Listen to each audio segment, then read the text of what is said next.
Hello, everyone. Thank you all very much for coming. It's my pleasure to welcome you to our webinar series, What to Expect, A Guide to Prostate Cancer. My name is David James. I'm the Head of Patient Projects at Prostate Cancer Research. This webinar series is a collaborative project between ourselves and the pharmaceutical company Ipsen. Today, we have the 8th and final of our webinars in this series, End-of-Life Care, What to Expect and How to Plan. So we're joined today by two fantastic speakers, Debbie Victor, a uro-oncology cancer nurse, and Claire Fuller, an advanced care planning advocate. I'll tell you a little bit more about both those speakers in a moment. So in today's webinar, we're going to be talking about prostate cancer and end-of-life care, what to expect and how to plan, including the emotional, spiritual, and mental aspects of end-of-life care and the planning it may require. Now, for the purposes of today's presentation and for simplicity, we've used the term men throughout, but this should be considered to include not only men, but also trans women, non-binary people who are assigned male at birth, and some intersex people as well, as they're also affected by prostate cancer. Now, a little bit about our speakers today. Debbie Victor has worked with prostate cancer patients for over 30 years and became a urology cancer nurse specialist back in 2014. And in 2020, she switched her focus just to advanced cancer. She's currently the Born Tough Nurse of the Year. Claire Fuller is a registered nurse with over 30 years experience in palliative care and end-of-life care. Claire has worked in hospices, the community and acute hospitals as a CNS, clinical nurse specialist, and at a regional level as a consultant nurse for the Gold Standards Framework. So we're very excited to have both of these speakers with us this evening. With that done, just going to hand over to our first speaker. So Debbie, if you'd like to turn your camera on and unmute yourself, and over to you. Thank you very much. I thought it was important to put this slide up first. I'm really grateful to you for joining us. We will cover some very emotive subjects, and our aim is not to upset, but to inform. Dying is a natural process. It comes to us all. Sometimes we have time to prepare for it, like a sword of Damocles hanging over us, and sometimes it is a sudden event that can take us away from our loved ones. So a lot of the information in this webinar is relevant to everyone, not only men who have been diagnosed with advanced prostate cancer. Something we are not good at in the UK is talking about and normalising death, which is part of life. So we fear it, and many people don't have experience of it or know what to expect. Next slide, please. In my part of this webinar today, I'm going to talk about understanding what palliative care is, what does it entail, how will it be managed, particularly in prostate cancer, where are you likely to be treated, and what kind of treatments will you receive. Next slide, please. One of the first things to clear up is, what does palliative care or what does end-of-life care mean? There's no real accurate definition. They can mean different things to different people. A life-limiting disease is something that purely means that you will not make it to the average expected life. Terminal illness, you could say that we're all born with a terminal illness because we all die. But a terminal illness very often is the thing that can bring about your death. You may receive palliative care while you're still receiving other therapies to treat your condition. End-of-life care tends to be more a form of palliative care when you are closer to the end. This could be, in some instances, the last days, in some instances, the last weeks, and in some instances, the last months. There's no right or wrong. The main focus of palliative care is managing symptoms, offering emotional, spiritual, and psychological support, offering practical support. None of us has died before, we don't know what to expect. Helping to plan for the future and obtaining equipment. The main aim of it is to give you a good quality of life for as long as that life may be. What I always say to patients is that there is nothing wrong with hoping for the best and preparing for the worst. When you're having treatments for advanced prostate cancer, you may be told that this has a such and such % chance of working, or may give you an additional so many months. It's always a good idea to prepare for the worst. Doing that does not mean that you are giving up. It means that you're being realistic and not at risk of leaving your family and loved ones unprepared. Next slide, please. So in prostate cancer, and in fact in any death, this is managed individually. We're all different and we all want different things. Some people want every scrap of treatment we possibly may have to delay the end. And other people may think, do you know what? I don't like the sound of that just for another 3 months. I'll just go comfortably, please. There's no right or wrong. Our treatment is symptom-based. You may find that we'll give you more painkillers, for example, along with a bag full of things to help prevent those painkillers from causing undesired side effects. Be prepared to potentially have to clear out a cupboard at home for the things that we may give you. Relaxation and complementary therapies are really important parts of palliative care. It's important that you do let us know what you're considering having, just so that we can ensure that it's not going to interfere with things that potentially we may be using. But a lot of hospices use relaxation and complementary therapies, as do cancer support and information centres, and we generally positively encourage whatever makes you feel better. Practical and financial support is a big part of palliative care. Did you know that there's a form called a DS 1500 that means that if you're suspected that you're going to die in the next 6 months, you can get something called personal independence payment or attendance allowance. This is a non-means tested benefit which can open up the pathway to things like a blue badge, and is designed to help you to pay for costs associated with your illness. This may be a carer, or it may potentially be a gardener. If you've always enjoyed sitting out and working in your garden, but your cancer means that you're no longer able to do that, maybe getting a gardener in to help to do that so you can still enjoy your pride and joy. We also offer social and spiritual support, ways and means of staying in touch with your family, discussing things with them. And spiritual doesn't always mean religion. The most important thing about palliative care is it is all about you. Next slide, please. So where are you likely to receive palliative care and who provides it? I don't think I've left anybody off this list, or indeed any places where it might happen. It's a personal preference. It's wherever you want it to be. You may choose to die at home. This is fine. But if things change and dying at home becomes a bit of a struggle with symptoms that are difficult to manage, it's not a failure if you need to go somewhere else or if you change your mind. It may be done as an outpatient at the hospital. There are things such as blood transfusions or maybe a bit of radiotherapy that can be done as an outpatient. You may have treatment in a hospice, and again, sometimes you might have an admission to a hospice for a short-term fix and then go home again. And there are outpatient facilities at hospices as well. In some places, there are things called hospice at home, which you may also be able to tap into. You may decide to move in with another family member. Wherever possible, we will, of course, facilitate this. And it may be in a care home so that your loved ones are relieved from the need to look after you, but they can visit you and still be your family member. The people providing the care to you, that could be your GP, they're a really important part of this journey. The oncologist, whilst they may not be giving you treatment to reverse the effects of the cancer, they can still be involved in giving you treatment to help ease your journey. I've already mentioned hospice, and like I said before, they can do outpatient support as well. You may need community carers and social services. If you're in the last 3 months of life, there is a facility to help with funding for this, and quite often it means it's put in place quicker.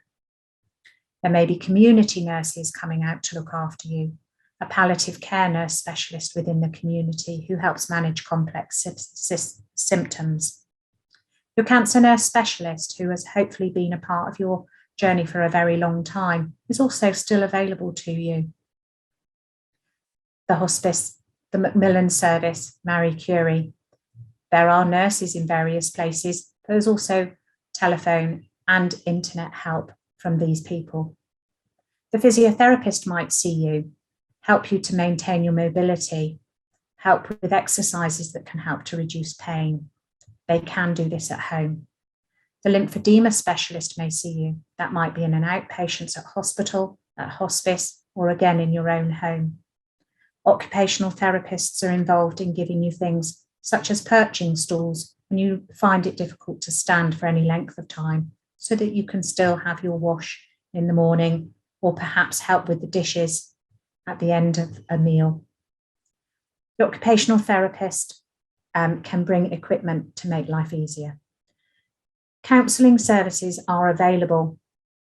Discussing things with your family and your nurses and your healthcare professionals may be sufficient, but if you're really struggling, counselling is available.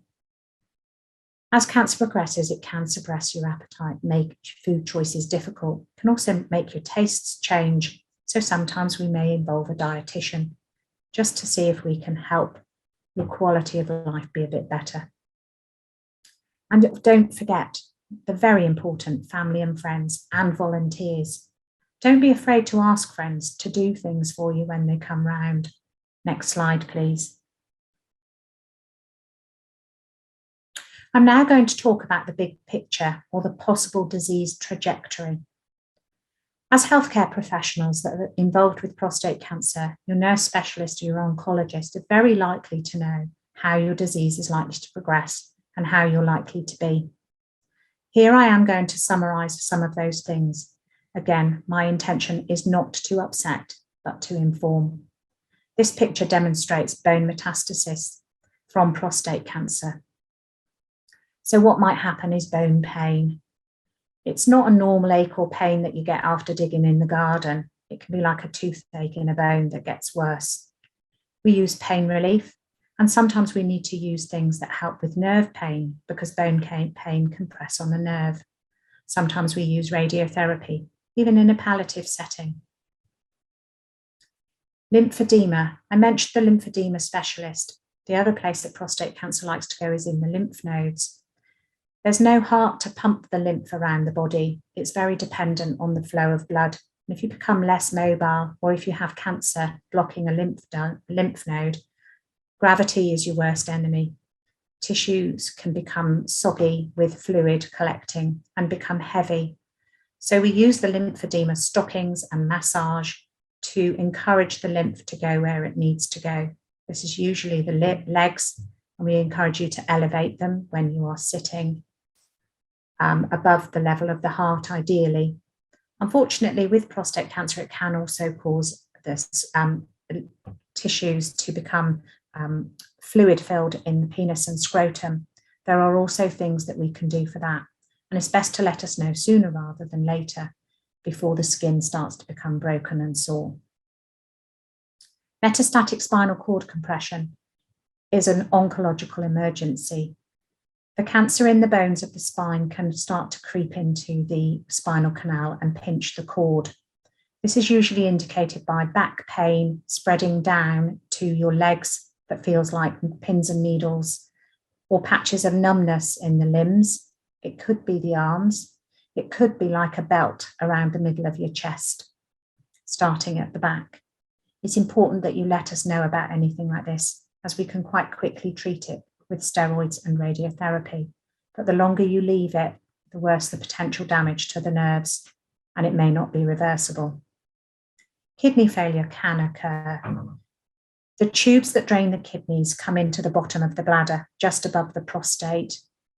If the prostate or the prostate cancer grows up into the bladder, it can pinch off the drainage from the kidneys, and you can quickly become quite poorly. It very often starts with a funny taste in your mouth and not wanting to eat. It's important that you have a discussion with the people around you whether or not you would want the hospital to unblock your kidneys. This is done by a nephrostomy tube, which is a tube put in under a local anaesthetic, under X-ray and ultrasound guidance. You can live a long time with nephrostomy tubes, but once they're in, they're very often permanent and needs to be changed every 3 months. You need to wear a bag on your body. Bone marrow failure is another thing that can happen as a result of prostate cancer in the bones. The blood products, the manufacturing of your blood cells is interfered with, so you may become anemic and need blood transfusions. Being anemic can make you feel very tired and breathless. You may be at risk of bleeding as your platelets stop working. And you may be at risk of infection, and septicemia may be a risk. It's important to be aware of these things, and I'm grateful to you for listening. Now I will pass you on now to Claire, who's going to discuss some of the more practical things to do with prostate cancer. Thank you, Debbie. My name is Clare Fuller, and my career has focused on palliative and end-of-life care. I now work independently, supporting teams improve end-of-life care and advocating for proactive advanced care planning. Thank you to Prostate Cancer Research and Ipsen for the opportunity to present tonight.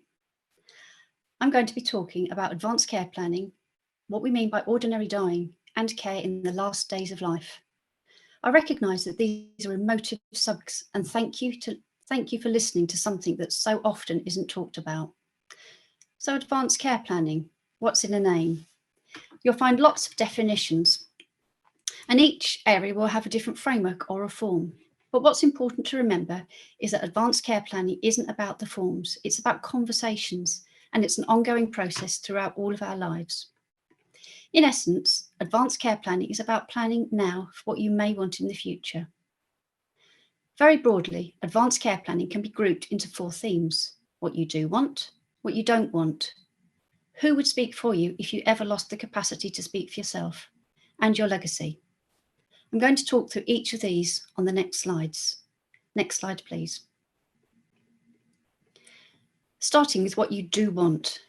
You may hear this referred to as a statement of wishes or preferences, and it's not a legally binding form. A statement of wishes and preferences can be done by anyone at any time in life. Advanced statements can be really useful to support an ADRT or an LPA, advanced decision to refuse treatment, or a lasting power of attorney. Thinking of end-of-life care, it can include how and where you would like to be looked after in the last days of life. Organ donation can be included in an advanced statement, and it is something that everybody should talk about. Deciding what you do want will be based on what's most important to you, and again, of course, everybody is different. We need to start asking what matters to you rather than what is the matter with you. It can be daunting to know where to start, and I'd say this is for healthcare professionals as well as for patients, and there are so many resources to help you. One example is the What Matters to Me website, developed during COVID, and this includes a charter for all organisations to follow. Another really helpful way of thinking about what you might want is joy lists, and I had the privilege of interviewing Andrew Saunderson, pioneering this approach in Canada. Andrew talks about how joy lists can be a great way to help you make decisions and to plan ahead. If we think back to last week and the presentation by Ian Sayers and Joe O'Sullivan, we heard about the trade-offs associated with different treatments. In deciding which path is right for you, it can be useful to ask which option will enable you to do the things that matter most to you or that bring you joy.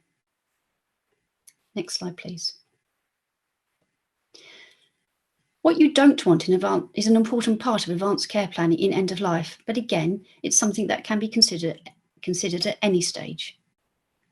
Whilst an advanced statement is an expression of wishes, an advanced decision to refuse treatment, ADRT, is a legal document. So the requirements to make a valid ADRT are: a person must be over 18, it must be written down, it must be signed and witnessed, and it must include the following statement: I confirm the following refusal of treatment, even if my life is at risk or may be shortened as a result. Now, an ADRT could include clinically assisted nutrition and hydration, mechanical ventilation, and possibly antibiotics for life-threatening conditions. An ADRT discussion is highly nuanced, and thinking back to the earlier slide, it can be really useful to start with a statement of your wishes and your values in life. Cardiopulmonary resuscitation, or CPR, is something that many people feel very strongly about, and this could be a treatment that you decide you don't want. CPR was introduced in the 1960s as a treatment to try and restart the heart in the event of a sudden cardiac arrest. Christian Eriksen, the footballer, is a great example of how effective CPR can be to restart the heart in an otherwise fit and healthy person. Now, I'm sure many of you will be familiar with the news pictures and the stories of his successful on-pitch resuscitation. What CPR was not designed for is a treatment for ordinary dying, and that's something I'll talk about later. A form called Do Not Attempt Cardiopulmonary Resuscitation, or DNA CPR, is used to protect people from receiving CPR if it's not appropriate. You should always be consulted with and aware of any DNA CPR decisions. A DNA CPR is a guide for clinicians, and it is not legally binding. If you've made a decision that under no circumstances do you wish to receive CPR, this again could be included on your ADRT. Many places in the UK are moving towards the RESPECT form or process. This includes a decision about whether or not CPR is advised, and it also contains additional information about how you'd wish to be cared for in an emergency situation. Next slide, please. All advanced care plans should include a proxy decision maker or somebody who would talk for you if you couldn't talk for yourself. Anybody could lose the capacity to make decisions because of a sudden accident or indeed a progressive illness. Having a lasting power of attorney in place gives you peace of mind in knowing that the people you trust the most can make the decisions that matter the most. It's a common myth that your next of kin can automatically talk for you. 72% of people think that their next of kin always gets the final say in treatment decisions at hospital if you can't make them yourself. This is untrue. Medical decisions need the agreed consent of the person involved before a next of kin can make treatment choices on the behalf of somebody else. 83% of people think that if a couple have a joint bank account and one person can't make decisions for themselves, their partner can legally make decisions for them both. Guess what? This is untrue. An LPA, however, will give you consent to access joint funds to pay and monitor financial aspects of a joint account. In a recent Which survey, 77% of people thought they could make an LPA when they need one. This is another myth, as you can only set up an LPA when you have got capacity. It takes around 20 weeks for the Office of the Public Guardian to register an LPA, and that's another reason not to put off doing it. Next slide, please. There are two different types of LPAs. One is for health and welfare, and that covers things like treatment decisions and where you might live. One is for property and finance, and that covers things like managing a bank account or maybe paying bills. And there are subtle differences between the LPAs. A health and welfare LPA includes life-sustaining treatment decisions, and it can only be used if you can't make decisions for yourself. A property and finance LPA can be used once registered with your consent. The importance of having an LPA was highlighted recently by Kate Garraway. Her husband, Derek, developed COVID, and Kate spoke openly about the difficulties she experienced in managing their household affairs because she did not have a lasting power of attorney in place for Derek. Next slide, please. I'm often asked, what happens if you don't have an LPA in place? Well, if you lose capacity to nominate an attorney to speak for you, an application must be made to the Court of Protection, enabling them to appoint somebody as your deputy. This is more expensive and longer to set up than an LPA. You don't have a say in who is appointed as your deputy. And there are also ongoing costs and annual reports, which must be submitted to the Court of Protection. Making an LPA when you have capacity gives you control in who would speak for you, and it avoids lengthy and expensive court costs. Next slide, please. Moving on to the theme of our legacy. I'm not going to talk about wills, something that you'll know already about, but it is so important in planning ahead. I'm going to talk instead about our legacy, which can be making memories. I spoke with the wonderful Karen Pardoe about some of the innovative memory-making work she does. Karen describes using handcasts, pictures, letters, and so much more. I particularly love the memory bracelets, which can be made with each bead representing a special memory. Like all palliative care, memory making is unique to each person. I remember memory making in a hospital when we had very, very little time and little resource. The gentleman and his family I was caring for wanted handprints, and all we had available was the ward clerk's ink pad. It worked, and he achieved his wish of leaving handprints for his children. What you want at your funeral is another part of advanced care planning. There are so many options available with things like woodland burials, tractor hearses, or even making fireworks out of ashes. I'd like to ask how many people on this webinar have photos stored online, a Twitter or a Facebook account, or maybe even a website. Now, these are all things that could be included in your digital legacy, something lots of people haven't heard about or thought about. I've built my website with so much resource, including blogs and podcasts, and I'm really proud of the work. So I've nominated a digital executor in my will and money for the ongoing web hosting if anything should happen to me. Next slide, please. I hope I've shown that advanced care planning is a whole process. It's not a one-off event. In the last slide, I'm going to talk about advanced care planning and care specifically towards the end of life. But before then, I'm going to acknowledge some of the challenges. It can be hard to talk about planning ahead and what matters most. There can be a wall of silence and uncertainty and protection. Patients protecting their family, family protecting the patient, and arguably healthcare professionals protecting both. There can be a fear of managing these conversations, a fear of what may be asked. One team that set out to address this and empower people to be better prepared for navigating an illness journey is the Waiting Room Revolution. They developed 7 keys to help you navigate discussions and plan ahead with healthcare professionals. Zooming out, for example, means having palliative chemotherapy, planning a holiday, running a marathon, but alongside this, also planning in the context of an illness that will progress. It can be helpful to think of an illness as a story with defined chapters. One question to ask the healthcare professional is, which chapter am I in? And what do I need to know to help me prepare for the next chapter? Next slide, please. There isn't a single answer in how to plan to meet emotional, spiritual, and physical elements in a terminal illness. We are all so different that this would be impossible.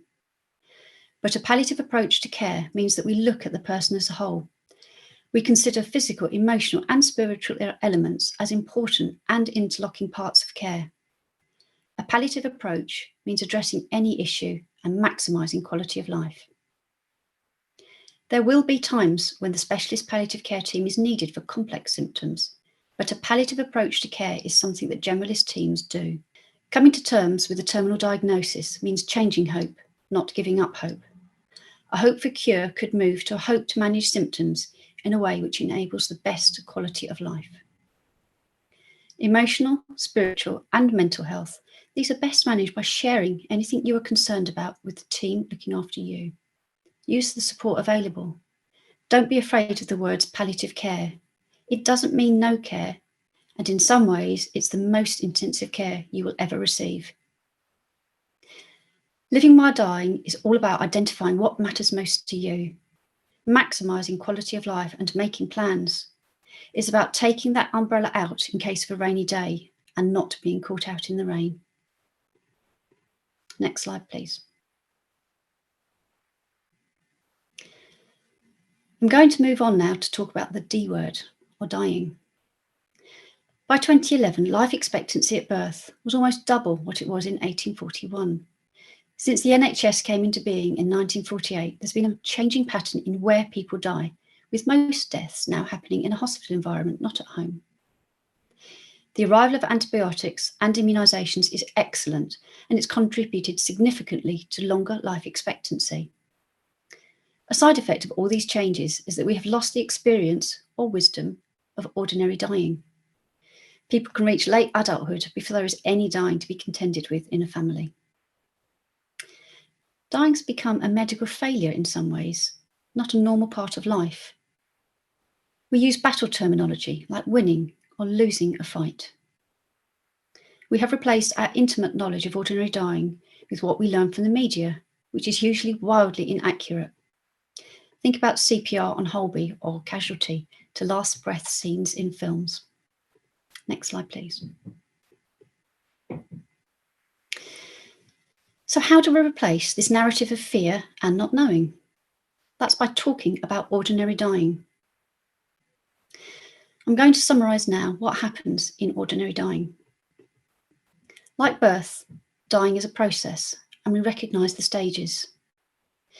In the last days of life, people do become more sleepy and they will eat less. It's really important to I'll say that again. In the last days of life, people become more sleepy and they will eat less. It's really important to say that eating less is part of ordinary dying. A person is not starving to death. Sleeps become longer and deeper. They're sleeps that people can't be woken up from, or we'd call them periods of unconsciousness. People can become so deeply unconscious that they lose the ability to feel fluid at the back of the throat, and breathing through this fluid can sometimes make a noise. There are other changes in breathing too, sometimes a speeding up, and more usually a slowing down. There can be longer and longer pauses between breaths, and eventually there will be a breath out that is simply not followed by another breath in. Every death is universally similar, but profoundly individual. I'm not minimising the experience, and I recognise that, like birth, things don't always go to plan. Thinking back to our slide on CPR, you can see the difference in attempting to restart a heart when there is a sudden disturbance compared to considering to restart a heart in ordinary dying. The Open University have produced a short film on not intervening as a form of care. It highlights that stopping treatment aimed at cure isn't about stopping care. It recognises that certain treatments can do more harm than good. The film acknowledges the pressure to carry on treating, and it can be hard to suggest a different approach. Even the word treatment is laden with meaning, isn't it? I once heard a doctor ask a patient if they wanted to go to hospice or stay in the hospital for treatment. The treatment in question being medication to manage nausea, but the patient interpreted this as something far more active. Sorting out a treatment, addressing a problem that is impacting life, or ensuring that somebody is where they want to be isn't about giving up. It's not about stopping caring, it's about caring differently. Next slide, please. Thinking now to planning ahead towards the very end of life.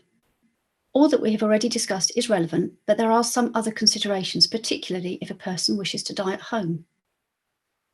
Thinking about what help is available rather than face a sudden crisis is important, and Debbie has already mentioned the NHS, charity, and voluntary organisations that can support you.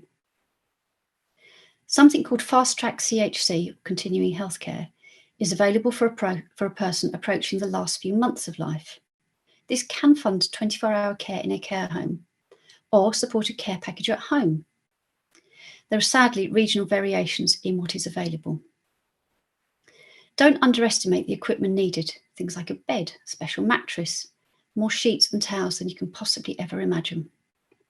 There are also fabulous sheets available that can make moving a person in bed smooth and comfortable. Having the right forms in place matters, things like a DNA CPR form, as well as a plan for what to do in a crisis. This could be called a treatment escalation plan, TEP, or a respect form. Injectable medications are good to have available in case it becomes just too difficult to manage tablets. It's really important to plan ahead, but also to recognise that sometimes plans change despite our best efforts, and this is not a failure. Looking after someone in the last days of life means a focus on managing symptoms, maximising comfort, and caring for the people around them too.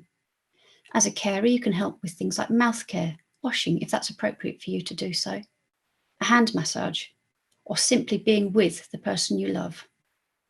And for carers, I'm going to say look after yourselves and recognise just how very difficult this can be. In summary, we've looked at end-of-life care, what to expect and how to plan. Thank you for listening. I hope the webinar has answered some of your questions, dispelled a few myths, and inspired you to take whatever step is right for you in planning ahead.